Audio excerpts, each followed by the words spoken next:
A Football Life is presented by Chase. I was able to find out that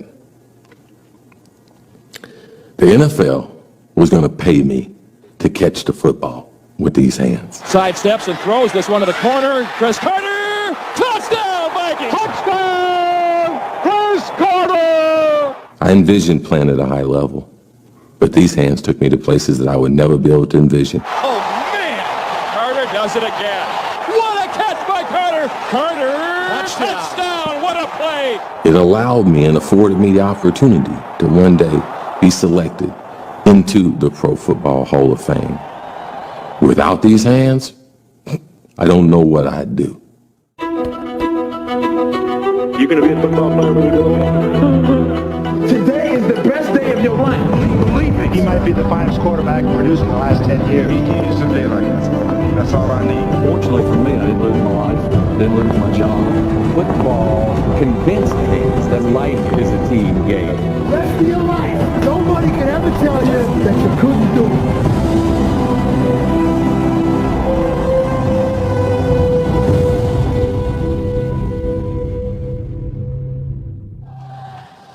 Welcome to the home of professional football, Canton, Ohio. And I happen to be one of the few people who have been enshrined in the Hall of Fame who was born and raised in the state of Ohio.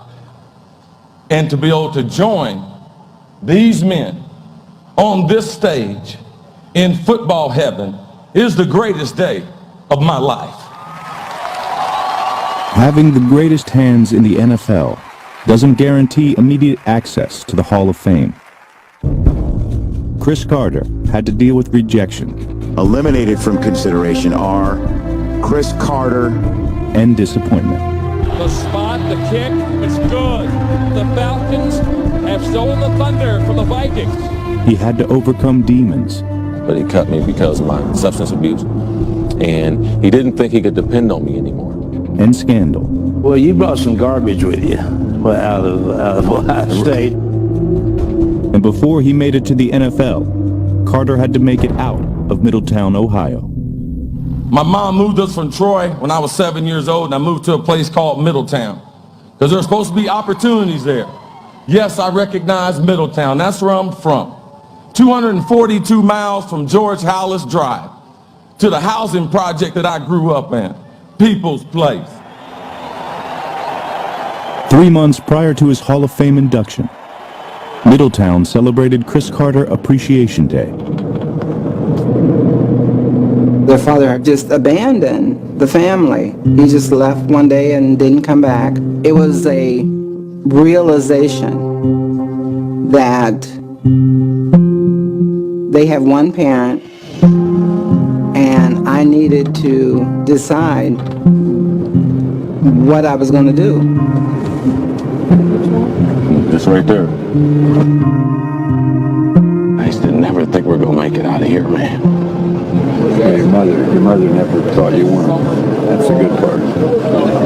That's the best part. You know, when you're small, you just think things are just so much bigger. Like, but man, it's small. You know? Me, Cris, and George in one room. The two youngest, which is me and Cris, get to share a bed. We were the new guys in town. We got treated as second-class citizens, and we had to figure out a way to fight our way through it. All right. Don't be proud. No matter how much love and stuff you have, like, you still know you're poor.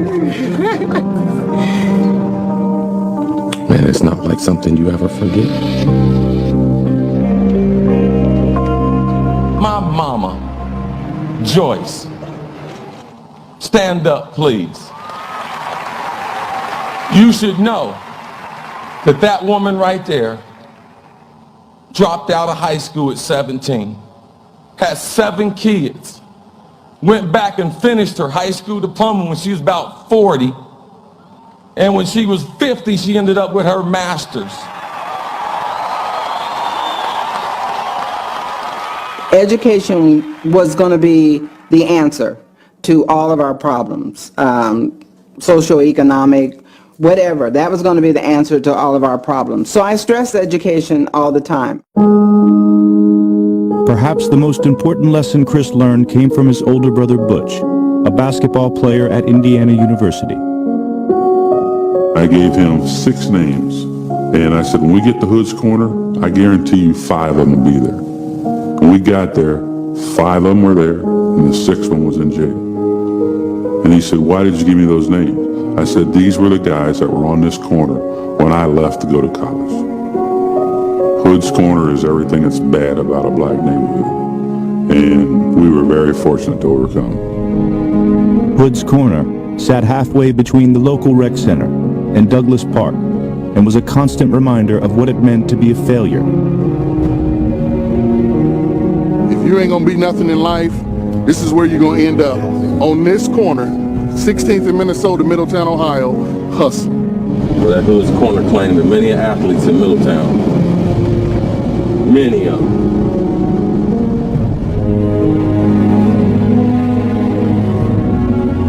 I had one role model in life growing up.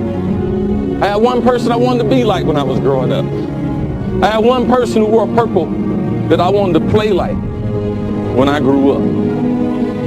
My hero was my father figure. He was my brother. And he happened to be the best athlete that ever came through Middletown. And that was Butch Carter. And he was my hero.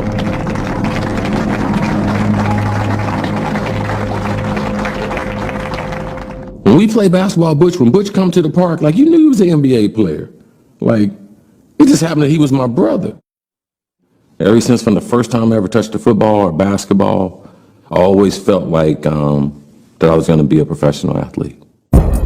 Excelling at 2 sports made the decision for Carter difficult.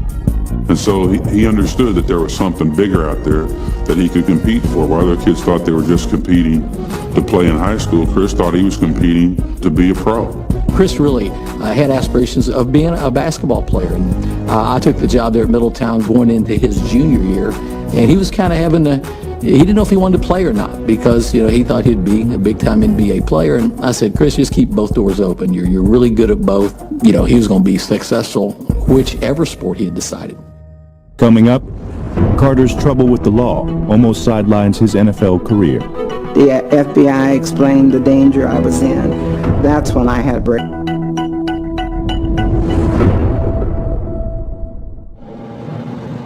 I used to get keys and come in here and shoot basketball and dream about going to the NBA.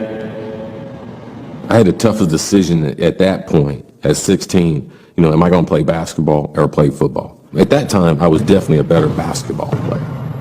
In our high school, we changed coaches, and we got Bill Conley, and he opened my eyes, and I was able to see what he was saying. You know, he really influenced me on going to Ohio State. He said, Cris, they never had anybody like you. Love this guy. You just have to trust your ability. As a freshman at Ohio State, Cris Carter set a Rose Bowl record for receiving yards. Instead of following his brother to the NBA, he chose his own path. Me and my family, we just sat down after the Rose Bowl and just like, you should just stick with football, and that's what we did. There's Carter, and he delivers again. When Cris came his first year, he never dropped the ball. Down the middle for Carter, he's got a touchdown. He came in and took the job from day one. The guys we had returning, like, Cris is better than them when he was in high school. He came in cocky, arrogant. He fires for Fires, oh, nearly intercepted and caught for the touchdown by Carter. Marsados on first down, throwing, and the catch is made by Cris Carter. When you see this catch, a one-handed, looks like he's got a first base glove on. Look at the toes in bounds. When Cris Carter makes a big play, you do not like to be the first person to him to give him a high five. He will slap the daylights out your hand. I learned it early in college. Like, that dude is excitable. Just take it, give him a head knock. Good play, Cris. I'll see you on the sideline when you calm down. I used to see Cris around campus. He was kind of cocky and arrogant. I had no idea like he was good or anything. I just knew he played on the team. I had never been to an Ohio State football game. Our first date, he took me to Bob Evans, and people just kept coming up asking for his autograph. I said, you know, are you good or something? And he said, you don't know? You don't know who I am? And I said, no, I don't. Does that mean you're good? And he was very offended with me. Ohio State wide receiver Cris Carter is the most feared deep threat in college football. Carter has caught more passes for more yards and more touchdowns in a season than any Buckeye ever. And with another year to play, he is already Ohio State's career reception leader. Carter became the first Ohio State wide receiver to be selected first-team All-American. The boy from Middletown was 1 year away from writing his own ticket to the NFL. But before his senior season, Carter was suspended for drug use and later ruled ineligible for signing early with agents Norby Walters and Lloyd Bloom. I got tired of being broke. I got tired of not being able to call my mom. I got tired of just not, after the game, not being able to go get a slice of pizza. At times it got hard, college, no money and stuff like that. So, when he did it, we just started living a little better. During an investigation into the scandal, Carter was charged with obstruction of justice and mail fraud after concealing one of the payments he received. That was devastating. When Cris lied to a grand jury, I'm telling you, I knew he was going to feel the wrath of Butch. I came into his apartment with a baseball bat. It's like, tell me what's going on. You're destroying your own life. You're self-destructing. You're becoming a product of everything we're trying to get away from. Carter avoided prison, but the dream of becoming a first-round pick was over. He fell to the fourth round of the NFL's supplemental draft, which was held 2 weeks before the start of the 1987 season. We got past that point with him being drafted. It was a great stepping stone for him to restart his life. Without their star receiver, the Buckeyes had a losing season in 1987, and head coach Earl Bruce was fired. I really felt bad for my teammates. I really felt like we were going to be pretty good. I know Earl Bruce wouldn't have gotten fired, and I know we wouldn't have lost the games that we lost. We didn't have the special guy that we needed, and that was Cris. Cris would have helped us. Earl Bruce, stand up, my coaching coach for the Ohio State Buckeyes. Thank you, sir. When I let you down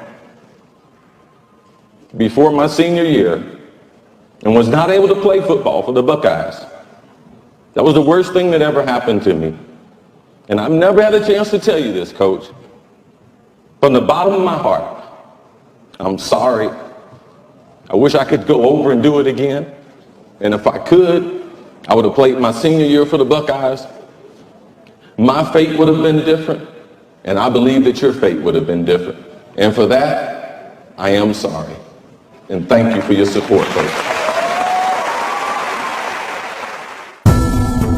Coming up, before Cris Carter became a legend in Minnesota, he would have to hit rock bottom in Philadelphia.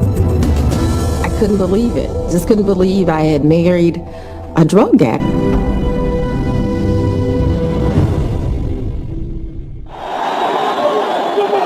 Coming into an NFL locker room, I had missed all the training camp. The worst scenario for a rookie coming into the league. I remember telling Randall Cunningham, bro, listen, I can't run a lot of these pro routes, but a post corner, I can run. Randall Cunningham, the Cris Carter, whose first reception is a touchdown. I always prided myself on scoring. When I got to the pros, that was one of the things that I always wanted to do. And my first catch ended up being a touchdown. Instead of ending up on Hood's corner, Cris Carter was making his living in the corner of the end zone. Floating it for the end zone, dropped, and caught by Cris Carter! By his third season, Carter was leading the team in touchdowns. But just when he appeared to be achieving his dreams, the reality of his personal struggles nearly derailed his career. I flunked another drug test that year. It wasn't for alcohol or marijuana, but it was for cocaine. You were scheduled to take a drug test, and you came up positive, and that showed me that you had a real problem. If you couldn't do away with it for 2 days till you got tested, then you had a real problem. When he cut me, he said that last night I was talking to my wife about you, and I was kind of telling her the situation, and she told me, you know, don't cut me, that there's something special about that kid. And I was really sitting there thinking, like, man, he's going to keep me.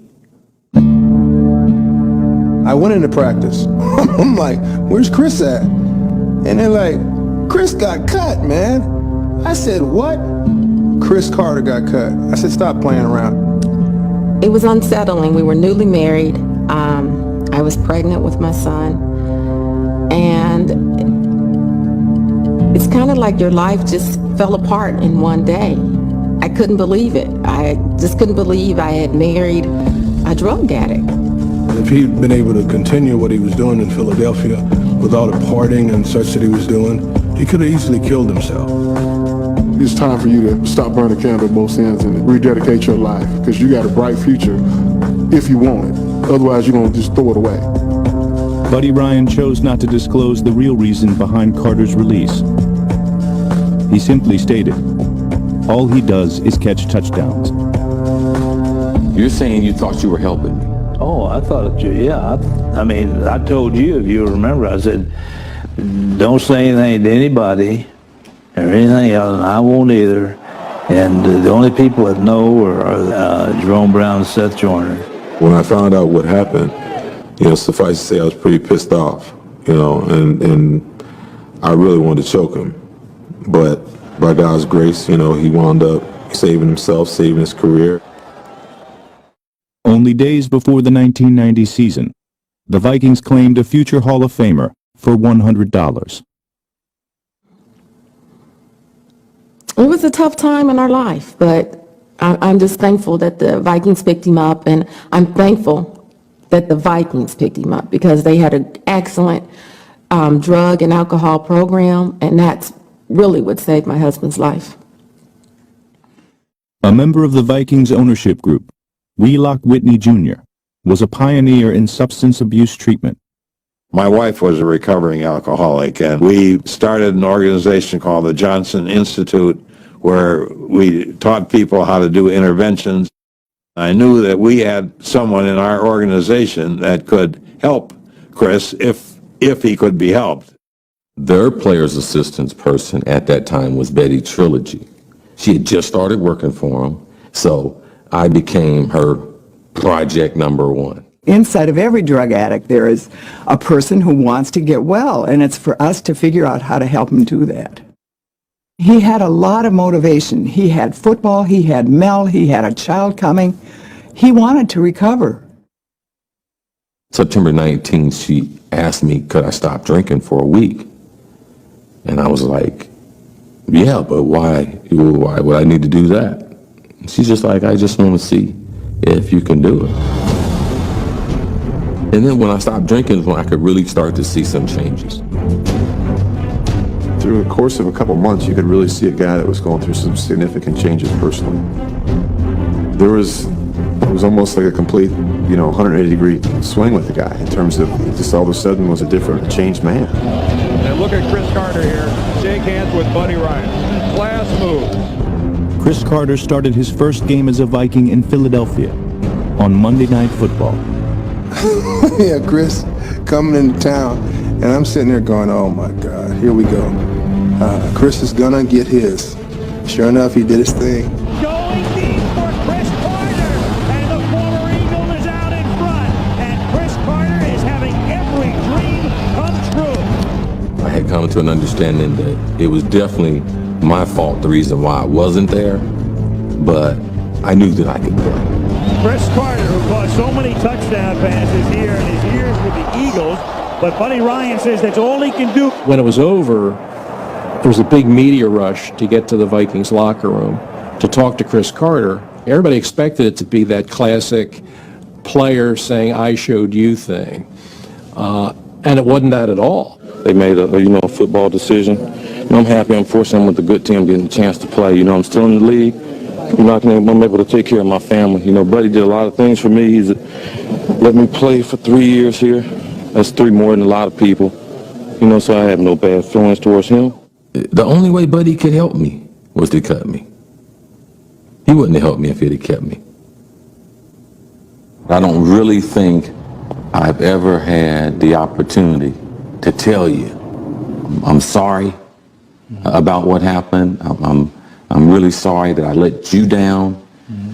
And I wish that the results that I had gotten in Minnesota could have been more to your benefit. Oh, I do too. We'd still be playing. Yeah, we'd still be coaching. Currently, I'm a cocaine addict and alcoholic. Haven't used cocaine in 8 years and haven't had a drink in 7. I never thought I was going to get hooked. I mean, I always thought I was just going to be a weed smoker. I'm just going to smoke some dope, drink a couple of brews, cool out. But after a while, that just was not getting it. And that's when I went on to the harder drugs. I never, ever imagined it would happen that way. But I'm not saying it will happen to you, but it happened to me. That's my story. I was here when Ryan Leaf was here. But also I was here when Michael Vick was here. And I sat up here and talked with Plaxico Burress. And Pac-Man was sitting right there too. I've seen all these kids come into the National Football League, and every one of them, I tried to tell them the truth, and every one of them looked at me and said, you know something, Chris? It ain't gonna be me. And the reason why I tell you these things, I don't tell you these things to puff myself up to make you think that I'm better than you, but just to let you know that I've been through hell to get to where I am. Coming up. Hope ever watched Cris Carter. All he does? Catch touchdown. Oh my goodness, what a catch. On NFL. What is it about football that appeals to you? Why do you play the game? I mean, I truly love the game. I mean, I love the competition. He's a vicious competitor. Oh man, come on! Come on! It'd be wrong if I told you Chris is a nice competitor. You know, he's a great guy. Today, right now, I guarantee you he's playing basketball somewhere. And why would you think a Hall of Fame football player be running around with kids playing basketball? He's still got that energy level, that preparation level that's made him great. Good boxing, Hey, hey, hey! What you doing? I wouldn't have been working, you ain't been doing nothing.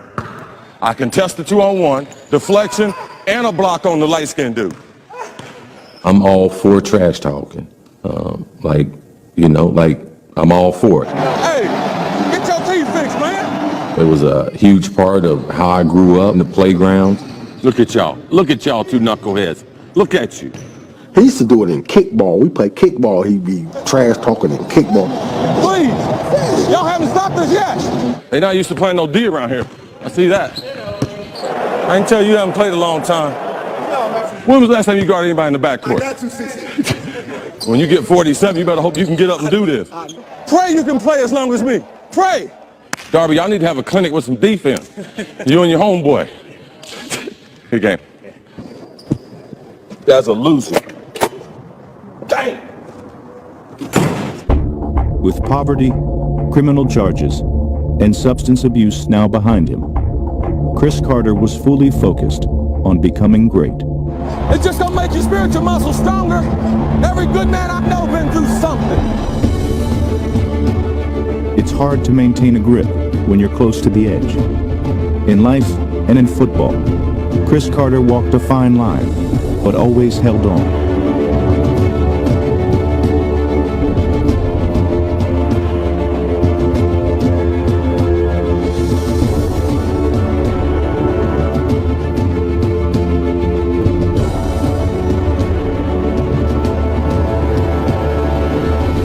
With Chris, it was about trying to go through a season not dropping a ball. That was his goal, and he would put the preparation in. I just don't believe in dropping it. Like, I really don't. And I thought that almost every ball was really, really catchable. He was always working on that kind of stuff. You know, he'd get the jugs machine, and he'd just sit there and he'd fire balls at him with one hand. Right hand, left hand. And he would do it in games.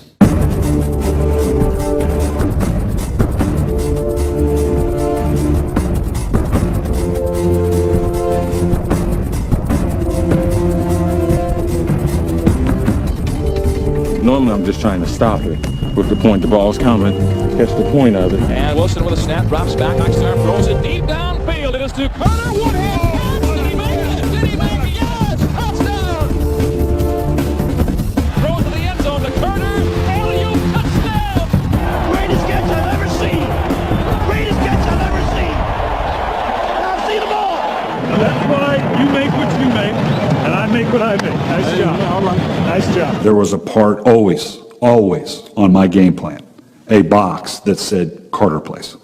When you absolutely had to have it, then you would go to that Carter section of your play calling sheet. First down! No substitute for hard work.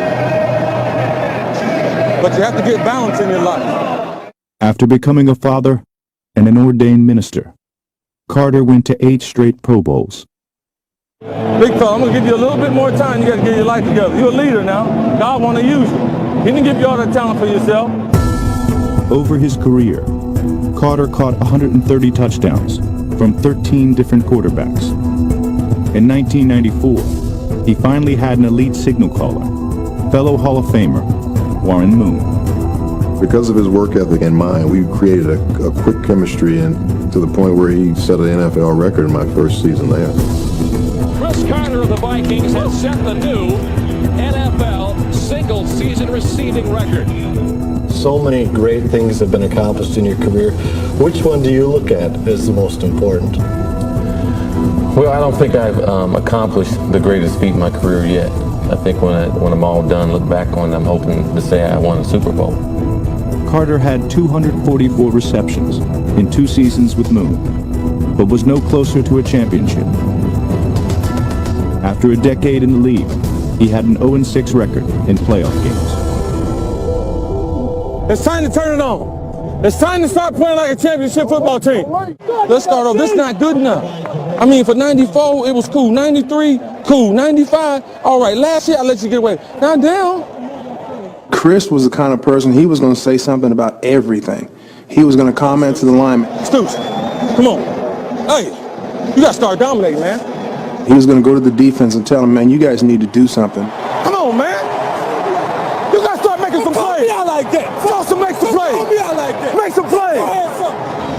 Well, man, we off the field on that 4th down, man. I know, but I don't care, man. He'd tell the coaches how to run the offense.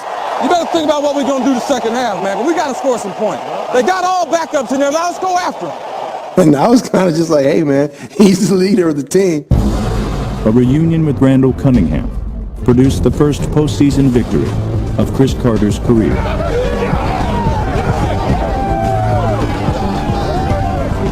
Entering 1998, the stage was set for one of the greatest offensive seasons in NFL history.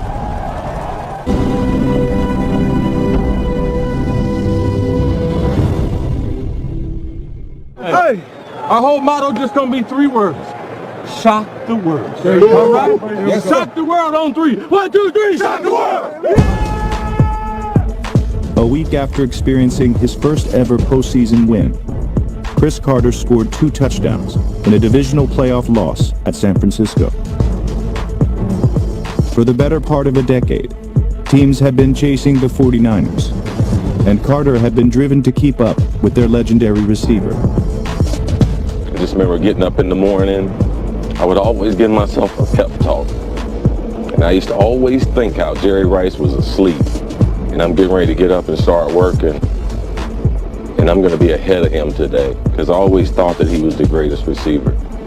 And I knew he had a tremendous work ethic. You know, so I used to try to match him, but the only way that I was going to ever duplicate him was by getting up earlier than him. Because he was on the West Coast and I was on the East Coast, so I used to tell myself that he's sleeping.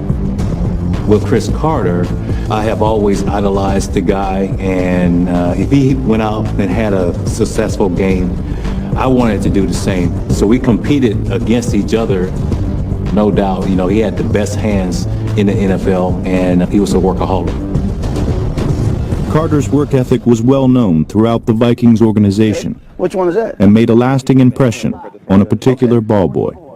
So which Growing up in Minnesota, you worship the ground that Cris Carter worked on. Most anybody that watches professional football, they only see what they do on Sunday. I was able to see him Monday through Saturday, and that was really what made him great, is how hard he worked in practice every day. You know, I tried to emulate him in my games and everything I did in the backyard.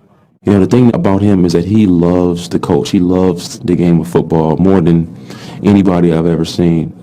He comes up every single summer, stays with me, you know, for a week, and his expertise, his knowledge is invaluable to me. Carter's ability to shape young receivers was never more important than in 1998, when the Vikings drafted a dynamic playmaker with a troubled past. I expect the best out of him, and I want him to be a great player. I want him to be regarded as one of the greatest receivers ever to play the game. So I think that's part of my job, being his friend. See, that's friendship. Yeah. That's that tough love your mom tells you about. There you go. There you go. Tough love. It's all about making plays, and it all starts in practice. That's what I try to tell you all the time, man. That's why it's so important to catch every ball, because for the confidence standpoint, you got to realize that, man. With Carter as the teacher, Randy Moss became a star pupil. Bomb downfield to Moss. Down there, juggles it. Oh, touchdown! In 1998, the passing combination of Moss, Carter, and a reborn Randall Cunningham was nearly unstoppable. The Vikings set the NFL record for points scored in a season and raced to a 15-1 record. I've talked to you many years, and it seems like first round playoffs, you're out. This is a whole different story and a whole different team. Oh, yeah, we believe it's our destiny this year. Carter's greatest chance to reach the Super Bowl ended with a stunning overtime loss in the NFC Championship. The Falcons have stolen the thunder from the Vikings. It's like getting punched in the gut. When I went in the locker room, I heard this loud crying. And I looked over and it was Cris. It was my one time that I could really go and get to him and say, brother, and hug him and say, hey, man, it's all right. It wasn't God's will. That didn't calm him down. He had put his life into everything, and it hurt him deeply. I'd say for a good 2 to 3 weeks, he was in a funk. And I remember some of the young players saying to him, you know, we got next year. And Cris was that just infuriated him, because he was like, they don't understand. There is no next year. This was it. Carter did have more seasons ahead, and well into his 30s, he continued to defy age and defenders. Shut up, boy. Let's go. Oh, man. Oh, man. Well, you better hope you can play as long as me. Hey, when you get on your knees and say your prayers tonight, pray. Every day, baby. Pray you can play as long as me. Pray. Once he got to that point, Cris understood that a lot of what he was doing was about a legacy as well.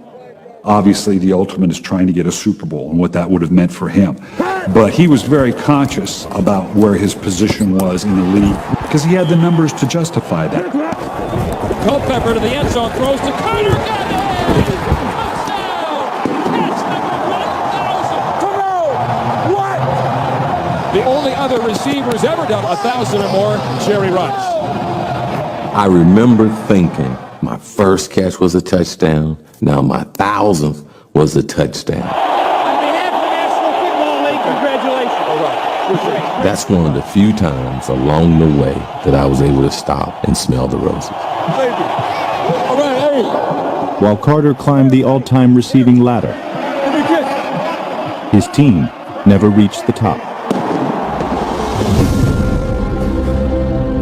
Both the 1999 and 2000 seasons ended with playoff defeats. In 2001, the Vikings won just 5 games, and Carter retired. Midway through 2002, the 37-year-old receiver made a brief comeback with the Miami Dolphins. When Carter left the game for good, only Jerry Rice had more career catches and touchdown receptions. It's really difficult to walk away from for a number of reasons. It's a time in your life that'll be like no other time. Maybe like no other time. So when you get in an NFL locker room and experience the laughs, the cries, the working together, the pushing each other, the coming together, that's not replaceable. That's one thing I've done since I retired. Like, I didn't try to replace the NFL. I don't try to relive the moments, running out there to a standing crowd. Like, I just let it go. Because after playing the NFL, man, anything else you're going to do is going to be second, third, fourth, fiddle, like, for real. You know, so,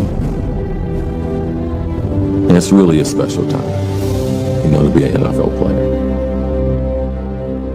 Coming up, Buckeye, born and bred, now HOFer, even after I'm dead. Thank you.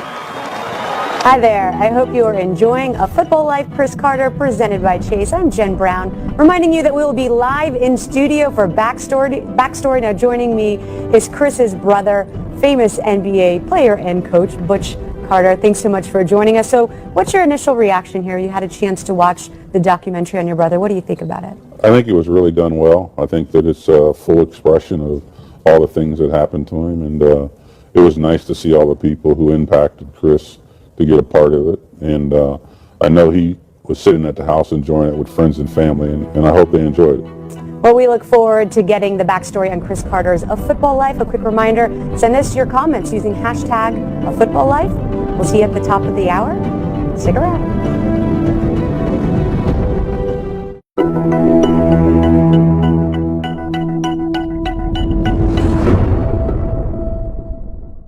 I knew that broadcasting was something that I wanted to do long term after football. Now, just a little advice. Check out some of the NFL's finest. Tom Brady, always making a fashion statement. Eli, representing T.O. brand.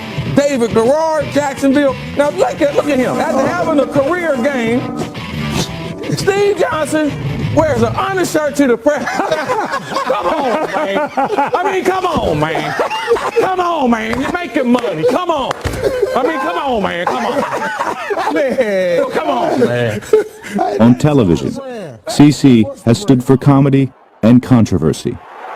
Calvin Johnson, he's very, very good at Madden or Tecmo Bowl or whatever they're playing now, but he's just not great yet.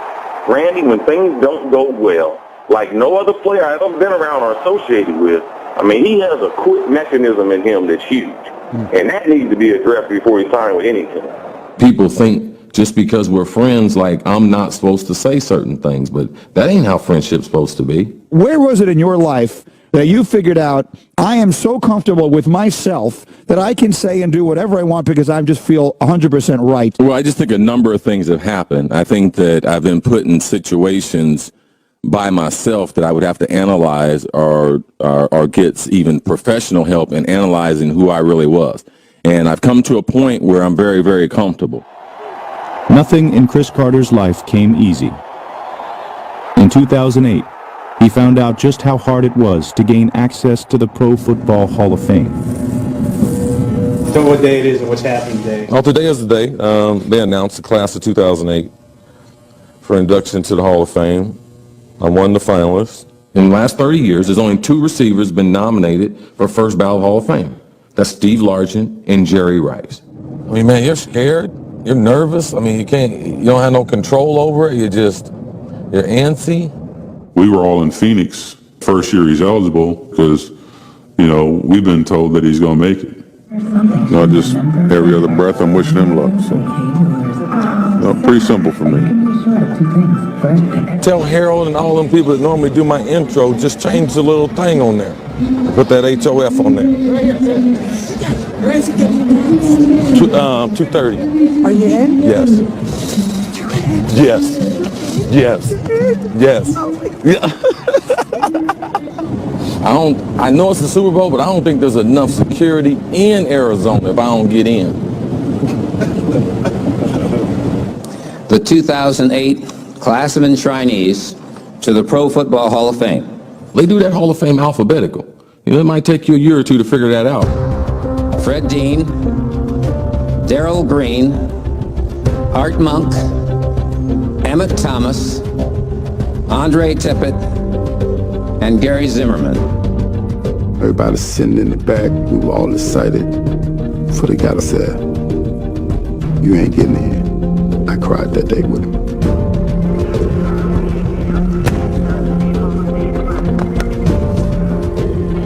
Instead of becoming a first ballot Hall of Famer, Cris Carter repeated this scene each of his first 5 years of eligibility.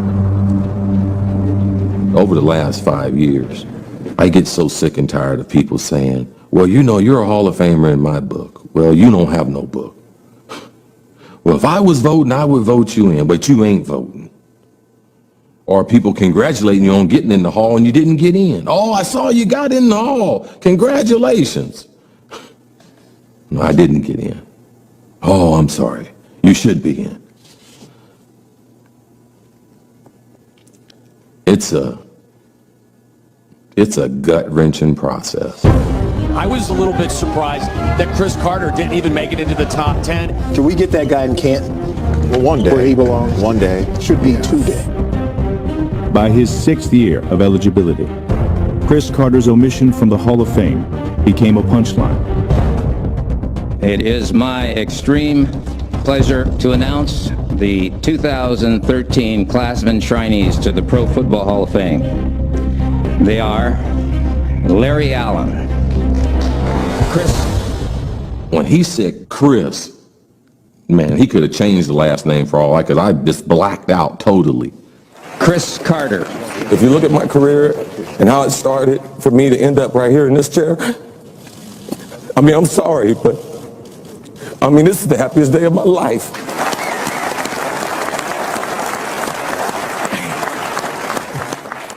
Please welcome Cris Carter. I'm a gamer. I ain't there. I'm not crying. You thinking Jerry? Absolutely. Yes. Love you, boy. Man. Everybody. Man.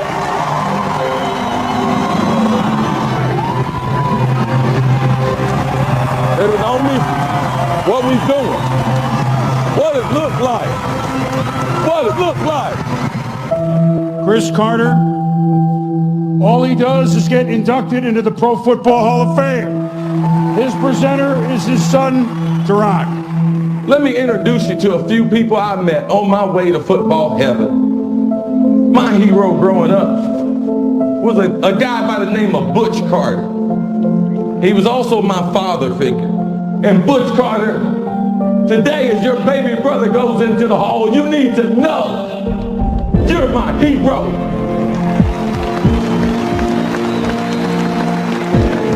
To all the Buckeye fans, I sincerely apologize for me signing with a sports agent, losing my eligibility my senior year. Buckeye fans, Cris Carter says, I'm sorry. Buddy Ryan drafted me. He tried to grow me up in the league. And actually what Buddy Ryan did was the best thing that ever happened for me when he cut me. So Buddy Ryan and your lovely wife, I thank you. You're going into the hall with me tonight.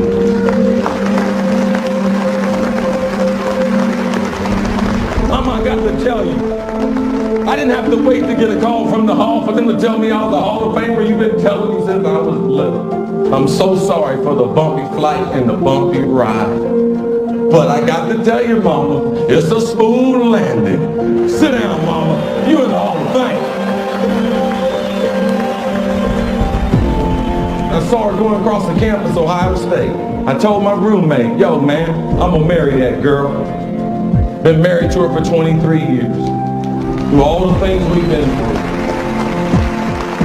Melcy, baby, you in the hall.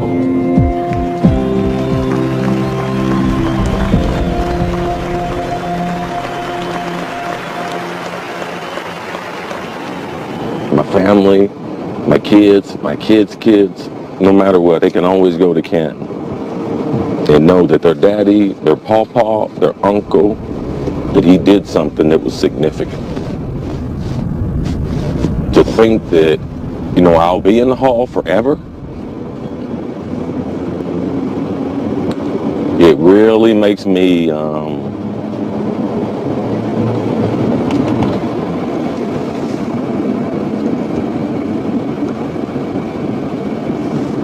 I am going to cry. From here to Canton, 622 Lafayette, Apartment B, to Canton, George Hallis Hall Drive, Pro Football Hall of Fame, 227 miles. Seemed like a million miles away.